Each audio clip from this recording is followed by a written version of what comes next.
Hola, buenos días, buenas tardes y buenas noches, dependiendo del horario donde nos vean. Les damos la bienvenida a este nuevo video en su canal de World Flag en español. Como siempre, agradecemos a todas las personas que estuvieron pendientes del video anterior y nos hicieron sus peticiones para que hiciéramos el resumen y el análisis de este capítulo, el cual es el capítulo número 5 del manga de World Flag.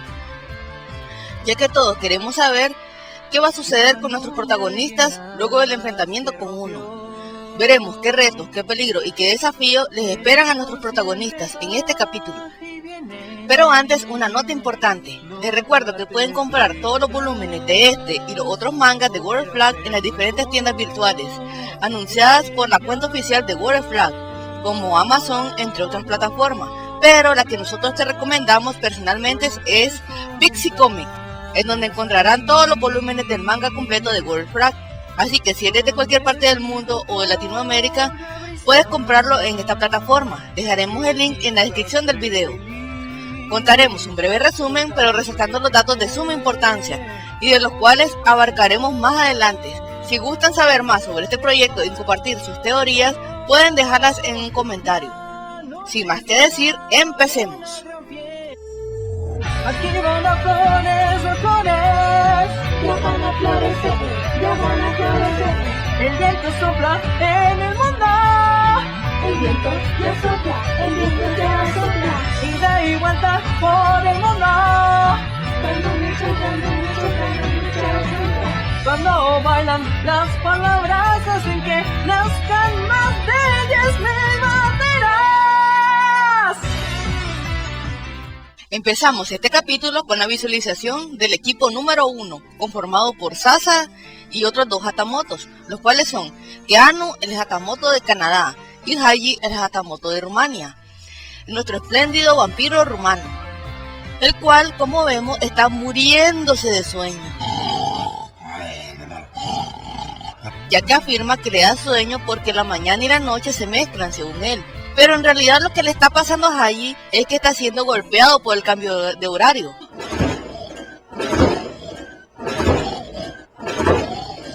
Ya que cuando en su país es de noche, en el Babel Lab o donde esté es de día, y viceversa. Por eso hace que durante el día tenga sueño.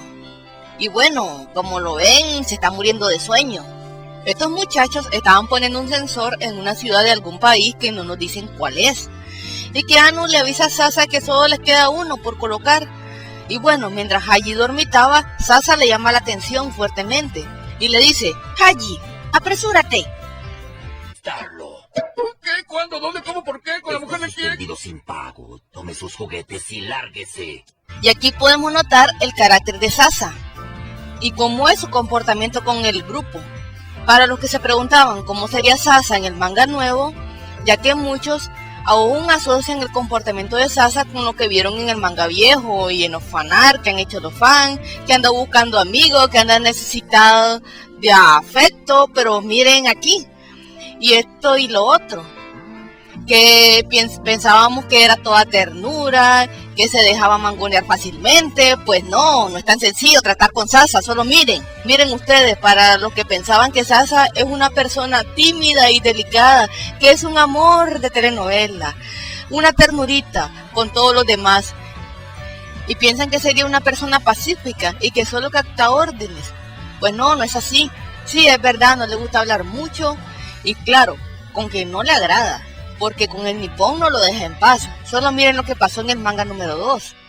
Bueno, Sasa, como pueden ver, es la persona que da las órdenes aquí, y pensamos que también sería el capitán del grupo Cóndor Águila en el futuro, ya que según veo tiene un rango militar para poder comandar este y todos los grupos que le pongan, como capitán de grupo Hatamoto que le tocó, ya que si se fijan puede incluso llegar a ser ruda, al igual que Úrsula, ya que Sasa está a cargo de este grupo y también de otro grupo que vamos a ver a continuación.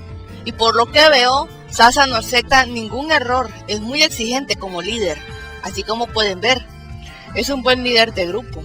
Claro, todo y que el nipón no esté cerca, porque cuando se acerca se descontrola la cosa.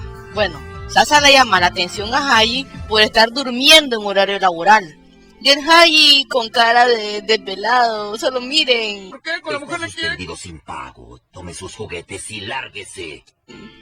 Mientras que al otro lado, el otro equipo de Hatamoto, que también es parte del equipo número 1, que está conformado por Okocha, el Hatamoto de Nigeria, Reima, el Hatamoto de Jamaica, y Dogba, el Hatamoto de Costa de Marfil, quien está a cargo de esta parte del grupo, junto con Sasa. Bueno, Sasa está a cargo de los dos grupos, pero él está supervisando a estos dos Hatamoto, que cumplan con su trabajo. Reima afirma que solo falta un poco para encontrar la ubicación para poner uno de los sensores que faltan, mientras se pone a estar de payasito ahí, a decir pendejadas, tontadas, y el Dogba le llama la atención para que se ponga serio, ya que es un asunto serio, y vemos como Reima se va saltando como canguro, alegremente, riéndose. ¡Ay, Reima! ¡Qué alegre que es este muchacho! Mientras en el Babel Lab, Úrsula terminaba de darle una capacitación a los muchachos y les comunica que no pudieron matar a uno y cree que volvió a hacer un agujero en el cielo y escapó otra vez a su mundo. Y ponen imágenes de Justin y dicen que el niño pues estuvo interactuando con uno y pues parece que es huérfano. Mientras al otro lado, Eu, alias Mamá, alias El Éxito, como lo conocemos aquí, intenta convencer a Justin para que sea su amigo, ya que Eu se encariñó del muchacho cuando lo vio, a pesar de que el muchacho se está portando mal con Eu, está de malcriado ahí. Bueno, es entendible porque está en un lugar donde hay gente desconocida y no le tiene confianza. Eu afirma que Justin se puso en contacto con el Brian, o sea, con uno, ya que según tuvo una existencia preciosa, pero profundizó en la relación, o sea que Justin se cariñó demasiado con uno, según Eu. Por eso Eu consultó con las partes pertinentes, o sea, con la autoridad del Babel Lab, con Úrsula, Ritsu y todo lo que hagan falta, y decidió proteger a Justin en el Babel Lab, o sea que Eu lo adoptó, punto para Eu. Mientras Úrsula sigue comentando sobre Justin y dice que le preocupa por lo que le pueda pasar en la mente del niño, ya que no sabe si uno puede llegar a manipularlo o cualquier brigand, así como le pasó a Toji. Mientras Toji se pone a pensar que quizá uno no es tan malo, ya que no quiso comerse a Justin y prefirió dejarlo ir. Toji aún sigue pensando sobre el recuerdo que uno le mostró, el cual, al igual que nosotros, lo dejó impactado. Y piensa contárselo a Úrsula antes de contárselo a los demás, claro está, porque Toji pensaba compartir esta información, pero luego cambia de opinión. Úrsula termina la conferencia y todos los demás salen del salón, como típico salón de clase de secundaria. Entonces Toji aborda a Úrsula para hablar con ella. Toji le comenta del recuerdo que le enseñó uno sobre su mundo y le dice que uno parecía no estar mintiendo. Toji dice que pensó decirle esa información a Úrsula, que quizás pueda eso dar una pista para resolver la batalla con uno. Pero Úrsula le dice que la historia es bastante interesante y que piensa que fue un engaño de uno para hacer caer a Toji, para que Toji creyera según lo que no es verdad, algo que es una mentira, para engañarlo y salirse con la suya. Y le explica que los brigands tienen muchas habilidades y que no sería extraño que uno le fuera mostrado una imagen falsa para distraerlo. Y Toji confundido dice, pero, todo confundido, todo frustrado. Úrsula le dice que uno lo engañó y que lo ve cansado, así que Úrsula se despide de él y le da las buenas noches. Mientras Toji se queda ahí todo frustrado, diciendo que no lo puede evitar, y agrega que si estuviera en condiciones de escuchar una historia así, que quizás no la creería. Y él puede ver que no importa con quién hable del tema, que de todos modos, aunque diga lo que diga, aunque le esté diciendo la verdad, nadie le va a creer eso. Ay, Toji, te entiendo tu frustración de lo que es saber algo muy importante para todos y que cuando lo quieres compartir nadie te crea. Pero bueno, aparentemente Úrsula no creyó la historia. Fíjense en esto, pero fíjense en lo que pasa después. Pero luego En estos cuadros vemos cómo Úrsula se pone con una actitud muy sospechosa, como que algo le duele. ¿Qué pasó, doña Úrsula? ¿Por qué se puso así de repente? ¿Qué pasó? ¿No era que usted no creía la historia del muchacho? Bueno, Úrsula se comporta como que algo le duele y quiere mantener su dolor en silencio. Así que procede a hacer una llamada toda frustrada, como ven ustedes. Y la persona que ella llama es a Ritsu, que le pregunta cómo va con la misión de conseguir otro Hatamoto. Y Ritsu le comunica que no es tan fácil la misión, ya que hay personas que están renunciando aunque estén seleccionadas, que aún siguen buscando. Y se muestra a George y a la doctora que van a una casa a buscar un chico que estaba seleccionado, pero resulta que el chico ya está casado con una mujer y no puede irse y dejar a su familia. Y así que Ritsu afirma que ahora está muy difícil ese tema de los Hatamoto. No sabemos de qué país era este muchacho, pero por lo que vimos renunció al cargo.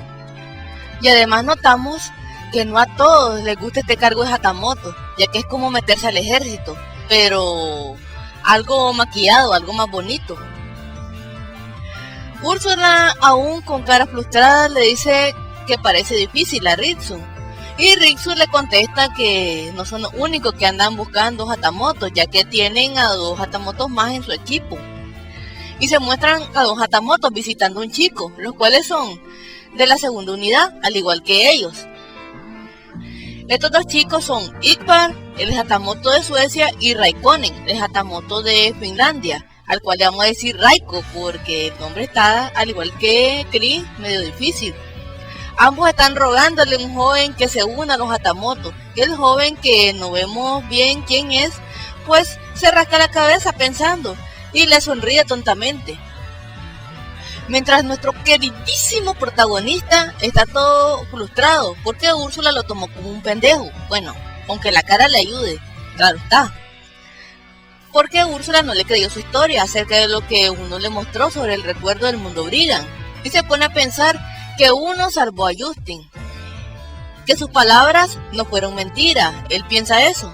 Y que al parecer Toji está narrando su historia. Miren, fíjense en este detalle. Toji está narrando su historia al parecer, pero esto lo vamos a ver más adelante. Toji agrega pensando que él es un Hatamoto en una misión Brigand, y vuelve a pensar que él es un Hatamoto para proteger a todos, y podemos observar al fondo a un grupo de Hatamotos conversando, los cuales son los chicos de Centroamérica, ya que ahí se ve a Rodrigo, el Hatamoto de mi país, Nicaragua, Mágico, el Hatamoto de El Salvador, y Satruch, el Hatamoto de Honduras. Están juntitos ahí conversando. Así que Toji se siente muy triste y se sigue preguntando si eso es realmente cierto, o sea, lo que acaba de decir él. Pero en el momento que más se sentía mal Toji, llega su amigo Mandela con un platillo africano de carne y verduras tipo pincho y le dice ¡sorpresa! Ahí el pobre Mandela tratando de alegrarle el día. Así que el moreno, todo contento y alegre, nota rápidamente que el Toji está deprimido. Y Toji intenta disimular, cosa que él no puede hacer bien. Bueno, ni hasta eso puede hacer bien, disimular, ya que Toji no sabe disimular. Y le dice, no estoy deprimido. Ay, Toji, todos lo estamos viendo que estás deprimido. Solo te hace falta la botella de alcohol a la par, la cerveza. Y poner las típicas rolas que ponen en los bares cuando uno está deprimido. Bueno, así que Mandela intenta hacer que Toji coma uno de sus pinchos especiales. Y el Mandela le dice que si quiere puede preguntarle cualquier cosa, todo buena onda, todo happy. Y otra vez Toji se vuelve a poner carita triste y dice que hasta ahora las personas piensan que eres un tipo malo, y agrega y le pregunta que qué pensaría si descubriera que en realidad no lo es. O sea, refiriéndose a uno, pues, que todo el mundo piensa que es malo, pero Toji está pensando que no es así, que en realidad él no es malo. Ya que según Toji, pudo observar que uno en realidad no es tan malo, ya que si fue capaz de ayudar a Justin, entonces eso dice algo positivo de él.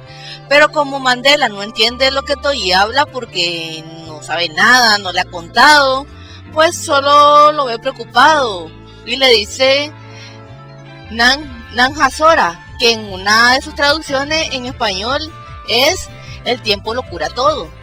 Así que Mandela le dice que no tengo más remedio que hacer lo que quiero hacer. Y el Toyi se queda con cara de y el Mandela le dice que ¿qué es lo que quieres hacer? Yo hago lo que puedo. Y la acción que tomó fue una sorpresa para la otra parte. Y que la sorpresa se convierte en amor. El amor hace que todo el mundo sea feliz. Y el Mandela comienza a hablar del amor y qué es el amor, que es feliz y bla bla bla bla bla. El amor hace el mundo girar. Al parecer nuestro querido Mandela anda enamorado o algo así. Y el Toyi hace una cara toda rara preguntándose, ¿y qué es lo que le pasa a Mandela? ¿Qué es lo que hace Mandela? Espérenme, voy a poner la canción icónica de Burbuja otra vez. El amor hace el mundo girar. Y el Toyi se queda, Mandela, con una carita de, ¿todo bien en casa? Así que Mandela procede a sacar su espada y crea un hermoso arcoíris con su espada. Y todos maravillados, y de repente todos los que están ahí comienzan a portarse muy amables con el Mandela. Y ahí podemos ver uno de los poderes de la espada de Mandela, ya que es la técnica que usó, se llama espada arcoíris, que hace que todos los que se sienten mal se sientan mejor. Y todos comienzan a saludar a Toyi, o sea que hace que todos se sientan bien. Y el Toyi se comienza a reír tontamente por el efecto de la técnica de Mandela, al parecer. Y comienzan todos a bailar o algo así, porque se miran raros. Música, por favor. El amor hace el mundo girar. Mientras al otro lado se vuelve a mostrar la ciudad Brian, que curiosamente es muy similar a la ciudad humana, pero con edificios destruidos. Ya que después de ver y analizar el capítulo 4, podemos observar que el mundo Brian es idéntico al mundo humano, ya que tenemos la teoría que quizás el mundo Brian es la Tierra, pero en un periodo apocalíptico, y que los Brian, como dice uno, sí son humanos que evolucionaron para sobrevivir, pero esto es solo una teoría, ya que si este lugar es la Tierra en el futuro, entonces, ¿por qué está así? ¿Qué le pasó a la Tierra en el futuro? ¿Qué sucedió con los Hatamotos, con los humanos? ¿Qué pasa en este lugar? ¿Por qué la gente vive así? Bueno, esperemos que en futuros mangas nos puedan resolver esta duda que tenemos. Que esto es demasiado curioso y extraño. Bueno, sigamos. Bueno, observamos parte de la ciudad Brian y a lo lejos se ve un edificio extraño. En el interior podemos ver que está uno y que presiona un botón y él mismo se pregunta, ¿por qué no te comiste al niño entonces? Ya que uno al parecer está confundido, ya que se siente frustrado, confundido por lo que sintió por Justin, y ya que Justin fue la única persona que se portó muy amable con él, a pesar de que el resto lo trató mal, según. Él afirma que tiene un mundo que proteger también, al igual que los Hatamoto. Fíjense en esto. Él tiene un mundo que proteger, al igual que lo dicen los Hatamoto. Y también agrega que los humanos usan su mundo como herramienta. O sea, pongan atención a este detalle. Los humanos usan su mundo como herramienta. No sé a qué se refiere, pero tengo la sospecha que Úrsula y el resto del personal de alto rango del Babel Lab tiene algo que ver en esto, quizá. Porque esa actitud de Úrsula, que se puso así, toda frustrada de repente cuando Toyi le dijo eso, me da que pensar con esto que uno dice. Y estas cosas te dejan pensando en, ¿será que los Brian son en realidad los villanos? ¿O será al revés? No lo sé. Sigamos. Uno menciona a su padre, que al parecer sus papás murieron de niño, ya que vimos en el manga pasado, en el número 4, el recuerdo que uno le muestra a Toji, que se ve un niño con sus padres y quizás era él. Bueno, no sabemos qué fue lo que le pasó a sus padres, pero lo que sí podemos ver que uno tiene un rencor muy grande, tanto para la humanidad como hacia el Babelab. Así que uno va a una habitación, que al parecer es un cuarto de energía o algo así, y dice que destruirá el Babelab y a lo humano. Al parecer no sabemos qué fue lo que hizo el Babelab, que uno tiene mucho rencor, como dice, contra ellos. Y podemos visualizar que tiene una especie de caldero gigante, con una especie de líquido adentro, que está hirviendo, que quizás sea alguna especie de materia brigand. Mientras al otro lado podemos apreciar que dos de los grupos de Hatamoto, que son el grupo número 1, conformado por Sasa y Dogba, ya terminaron de colocar todos los sensores. Y vemos que Haji ahí se pone de payasito, ahí haciendo no sé qué cosa. Bueno, quizás esté feliz porque ya terminaron y ahora sí puede irse a dormir, por fin. Mientras en el Babelab vemos que Toji está intentando comerse un Nikuman, o bollo de cerdo asiático, o no sé cómo conozcan a esto. Y al parecer está muy caliente porque Toji se quemó la lengua, mientras todos ríen, y el Aaron todo maleado le dice que coma adecuadamente, ya que Aaron expresa que está celoso, que Eu le haya cocinado eso solo para él, cuando los Nikuman son el platillo favorito de Aaron. Pues ahora veo cuál es la frustración de Aaron. Mientras que comen, hablan de los ataques Brian, y Eu les trae un plato más de Nikuman y les dice que se los coman todos. Y el Aaron con ojitos iluminados, ya que es su platillo favorito, para que no esté chillando, pues. Mira los bollitos eso, porque él también ahora va a comer. Mientras en la oficina de Úrsula, ella ve una señal en las pantallas, las cuales son causadas por los sensores que instalaron los Hatamotos, los cuales le dicen que se acercan Brian, y se asusta. Y Úrsula les comunica a todos que recibió una alerta de Brian, que al parecer viene algo muy grande a la Tierra. Así que se preguntan si viene alguien más fuerte pues, que uno. Ya que gracias a los sensores que instaló la primera unidad, o sea, los grupos de Sasa y Dogba, se pudieron dar cuenta de esto. Ya que ahora pueden predecir la presencia de los Brian. Así que le avisan al grupo de Toji, o sea, al grupo donde está Toji, Chris, Matías, Rodrigo, el Hatamoto de mi país, que se preparen, que es su primer trabajo de tiempo completo. Bueno, luego de que Úrsula le da recomendaciones a los muchachos, Toji solo puede pensar que en esta batalla habrá diferencia, y no puede evitar pensar que se ataca a la gente, pero son Brian. O sea que Toji no quiere al parecer hacerle daño a los Brian, porque ya los está comenzando a ver como personas como ellos. Bueno, y piensa en lo que le dijo Mandela, lo que quiere hacer para proteger a todos. Y el Toji todo decidido, como todo protagonista shonen. Luego se muestra una enorme sombra en la ciudad y aparece un enorme monstruo gigantesco.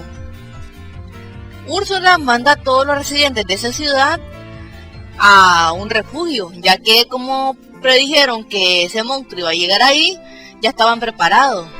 Bueno, ahí vemos a doña Úrsula en el campo de batalla apoyando a sus muchachos. Buena doña Úrsula, no es la típica jefa sexy que solo espera en su oficina. No, Úrsula está aquí con su equipo apoyándolo, pase lo que pase.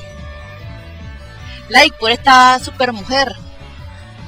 Úrsula dice que no ha podido analizar la mutación anterior, o sea, la mutación del Brian que vimos en el manga pasado, o sea, esta.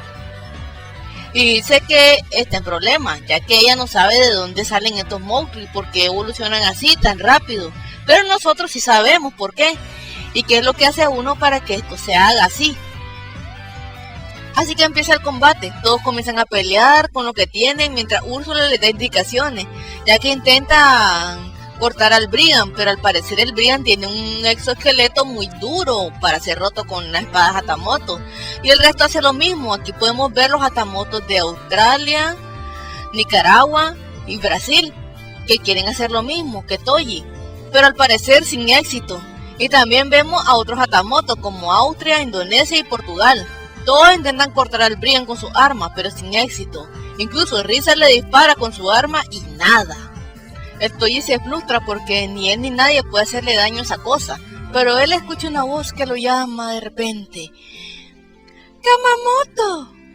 Y ve a su waifu, Sasa, viéndolo ahí derrotado, junto con el Hatamoto de Rumania y el Hatamoto de Canadá.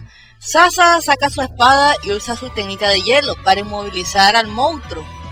O sea, miren esto, qué curioso, ¿no? Que solo Sasa pudo inmovilizar a ese monstruo, ya que ni uno de los otros Hatamotos lo pudo hacer. No le pudieron hacer nada, no lo pudieron detener. Ah, no, pero solo cuando llegó Sasa, con ese poder de hielo, que por cierto no hizo la gran cosa, lo pudo inmovilizar. Por favor, necesito que miren este detalle y lo analicen y guarden esta información porque esto está bien raro en realidad. ¿Cómo Sasa, siendo un Hatamoto menor, puede hacerle esto a esta criatura? Y vemos que ninguno de los Hatamotos considerados senpai o mayores lo pudieron detener. Bueno, sigamos. Sasa congela los pies del monstruo, que curiosamente, siendo tan fuerte, no se puede mover con el poder de hielo de Sasa. Así que George saca su espada y felicita a Sasa por lo que hizo. Mientras la doctora Ritsu se reúne con Úrsula y ambas observan a los muchachos de lejos, peleando contra el monstruo, ya que el monstruo está destruyendo la ciudad, que por suerte no hay nadie ahí. También llegan los hermanos de Chris, que son el Ingvar y Raiko, junto con George, que le dice que trajo a su hermano. Así que Chris afirma que los 5 harán la técnica de los 5 grandes generales nórdicos, o sea, la gran escandinava. Esta técnica, la que vimos en el manga viejo hace unos años, la van a volver a hacer. Y se muestran a los hermanos menores de Chris, que creo que en su mayoría ya los conocen, ahí animando a Chris. Así que Chris lleva a sus hermanos al campo de batalla y los 5 hacen la dichosa técnica, esa, la gran escandinava, y logran golpear un poco al monstruo. Pero Úrsula ve que la dichosa técnica no le hizo ni un rasguño, aunque lo golpeó un poco, no le hizo nada. Es solo un rasguñito, un sacudión que le dieron. Al saber Dios de qué está hecha esa cosa, porque todos los ataques que le han hecho fueron muy fuertes, pero curiosamente solo Sasa lo pudo detener con su poder. Miren este detalle, que me parece demasiado curioso. Así que Úrsula ve la Torre Eiffel, la de Francia, el icono famoso de Francia, ya que con esto vemos que el lugar donde ellos están peleando es París, Francia. Así que Úrsula autoriza a Alan, el Hatamoto de Francia, que haga una técnica especial, la cual tienen que destruir al monstruo. Y Alan convoca a William y podemos ver a Guillermo, el Hatamoto de México, o Memo, como lo conocemos aquí en Latinoamérica, los Guillermo, el cual se vuelve el ejército de reserva. Así que Alan le dice a Guillermo que tomará prestadas sus alas, haciendo referencia a Texcoco, el águila de Guillermo, de Memo. Y el Memo se queda con cara de ¿qué? Así que los tres se reúnen y se ponen frente a la Torre Eiffel, agarrados de las manos, ya que van a hacer una técnica llamada conexión. Ya saben cuál es, la que hicieron en el manga 3. Entre los tres, y Texcoco comienza a sobrevolar la Torre Eiffel con el poder de los 3 Hatamoto, haciendo una poderosa ráfaga de energía. Y Guillermo le ordena a Texcoco que se una a las armas de William y Alan, que se fusionan y crean una super lanza alada, la cual es manipulada por Alan, el Hatamoto de Francia, que lanza la lanza con todas sus fuerzas, y esta lanza atraviesa al monstruo. El monstruo cae de rodillas, pero en ese momento llega uno con una esfera como las que vimos en el manga anterior, diciendo, esto no ha terminado. Empuña en sus manos la esfera, deshaciéndolas, y el monstruo no muere, aún con la lanza adentro. Úrsula se sorprende, ya que el ataque de los 3 Hatamotos fue demasiado fuerte en sí, y el monstruo comienza a cambiar gracias a lo que hizo Uno con esas esferas, y comienza a deformarse en una criatura muy extraña y aterradora, como miran, la cual rompe la lanza en dos. O sea, si rompió la lanza en dos, entonces, ¿qué pasó con Tecoco? Bueno, Toei se asusta al ver todo esto, y aquí termina el capítulo 5, que nos deja con esta gran intriga que va a pasar. Ahora vamos con el análisis de este capítulo. En el primer escenario vemos al equipo número 1, conformado por Sasa, Haji y Keanu. Y podemos observar cómo es el carácter de Sasa, cómo se comporta con su equipo, ya que tira por la borda todos los estereotipos que teníamos sobre este personaje, obtenidos tanto en el manga piloto como en los fanart hechos por los fans. Además de ver a los otros Hatamotos en el otro equipo, como Reima y 2 Hatamotos de África que casi no conocíamos. En el segundo escenario vemos que Úrsula estaba dando una conferencia sobre lo que pasó con Uno y Justin. Y también vemos que EU intenta entablar una amistad con Justin, al punto de considerarlo su protegido, adoptándolo, ya que Justin es un niño huérfano que no tiene familia. Pero Justin, como vemos, aún no se siente cómodo de estar ahí, ya que son personas desconocidas y no conoce a nadie. Toei decide contarle a Úrsula lo que le mostró Uno en su recuerdo, pero Úrsula aparentemente no le cree, ya que luego se nos muestra que Úrsula, cuando está sola, se pone en una actitud muy sospechosa, ya que nos hace pensar que oculta algo importante, ya que al parecer es algo muy doloroso y muy difícil de asimilar para ella. Úrsula llama a Ritsu para ver cómo va todo, lo de buscar otros Hatamoto, pero podemos observar que no a todos les llama la atención este cargo, aún si están seleccionados, y esto hace muy difícil la búsqueda, ya que algunos ya están casados, ya tienen familia y no se quieren unir simplemente. En el tercer escenario, Toji se muestra frustrado al ver que Úrsula no le cree y piensa que si ella no le cree, el resto tampoco le va a creer, así que se siente solo. Mandela, viendo a Toji tan solitario, piensa animarlo, cosa que consigue gracias a su carisma y su carácter amable. También podemos apreciar el mundo Brian otra vez, en donde vive Uno, que curiosamente culpa a los humanos de usar su mundo como una herramienta. Y esto me parece muy curioso, ya que no sabemos a qué se refiere con esto, pero sin duda no es nada bueno.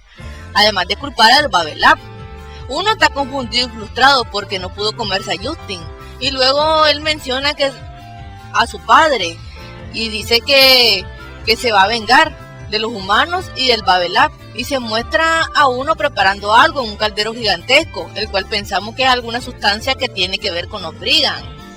En el cuarto escenario vemos que el equipo 1 ya terminó de instalar los sensores y que ahora pueden predecir fácilmente el ataque de los Brigan. Además de que luego Úrsula recibe una poderosa señal que algo viene a la Tierra, e inmediatamente avisa a los demás Hatamoto que se preparen. Luego vemos que el monstruo apareció en París, debido a que más adelante se nos muestra la Torre Eiffel, el icono famoso de París, Francia. Así que aparece el monstruo gigantesco que todos los Hatamoto intentan cortar con sus armas, pero sin éxito, ya que tiene un exoesqueleto muy fuerte que no puede ser atravesado con nada. Todos estaban perdiendo la esperanza, pero luego aparece el grupo de Sasa, que curiosamente solo Sasa pudo causarle daño al monstruo, paralizándolo con su poder de hielo, mientras el resto de los Hatamoto intenta cortarlo. Incluso 3 de los Hatamoto, que son Guillermo, William y Alan, hacen la conexión usando sus armas, y ni eso funciona, ya que gracias a que Uno usa esas esferas que vimos en el otro manga, hace que el monstruo evolucione a una forma más fuerte que la anterior. Y aquí termina el manga número 5 de Gore Flag, que estuvo plagado de misterios al igual que el otro manga, y también nos deja con una gran intriga que va a pasar en el capítulo siguiente. Bueno, eso es todo lo que podemos decir por ahora. Esperen pronto el análisis del capítulo 6 de Gore Flag, ya que continuaremos leyendo el manga, buscando más pistas, teorías que quizás no vimos a la primera vista, pero luego van a ser relevantes. Por ahora les queda disfrutar de la trama y pensar ahora qué va a pasar con Toji y los demás Hatamotos. ¿Será que puedan derrotar a ese monstruo? ¿Qué estará tramando Uno para nuestros héroes? qué va a pasar en el siguiente capítulo. Si ven más detalle o tienen más teoría, pueden dejarla en los comentarios. Recuerden darle like al video y compartirlo. Y si no están suscritos, suscríbanse y activen la campanita para que cuando subamos un video sean los primeros en enterarse. Muchas gracias por el apoyo y paciencia. Hasta la próxima. Aquí van las flores de flores, Ya van a florecer, ya van a florecer. el viento sopla en el mundo El viento ya sopla, el viento ya sopla. y da y vuelta por el mundo. Dando muchas, dando muchas, dando muchas vueltas. Cuando bailan las palabras hacen que nazcan más de 10,000